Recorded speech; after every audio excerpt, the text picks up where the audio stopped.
উৎকোচ লৈ পুনৰ অসম আৰক্ষীৰ নাক কাটিলে এগৰাকী আৰক্ষী কনিষ্টবলে ৪,০০০ টকা উৎকোচ লৈ থকাৰ সময়তে মুখ্যমন্ত্ৰীৰ দুৰ্নীতি শাখাই গ্ৰেপ্তাৰ কৰে স্বপন দাস নামৰ আৰক্ষী কনিষ্টবলজনক।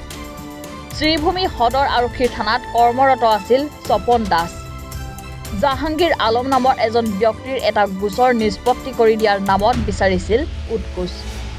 জাহাংগীৰ আলমে এই বিষয়ে অৱগত কৰিছিল মুখ্যমন্ত্ৰীৰ দুৰ্নীতি নিবাৰণ শাখাৰ সৈতে।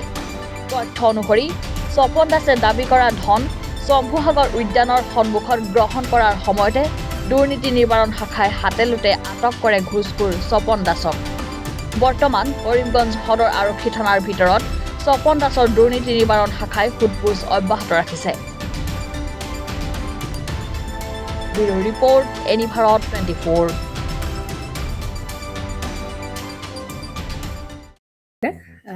জুবিন গাৰ্গৰ গীতসমূহৰ ওপৰত আধাৰিত গানে কি আনে নামৰ এটা সুন্দৰ অনুষ্ঠান আপোনালোকৰ ওচৰলৈ আহি আছে অতি শীঘ্ৰে।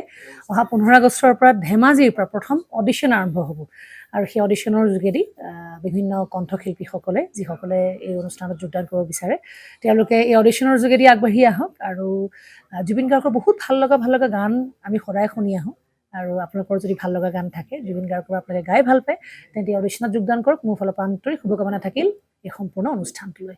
ধন্যবাদ।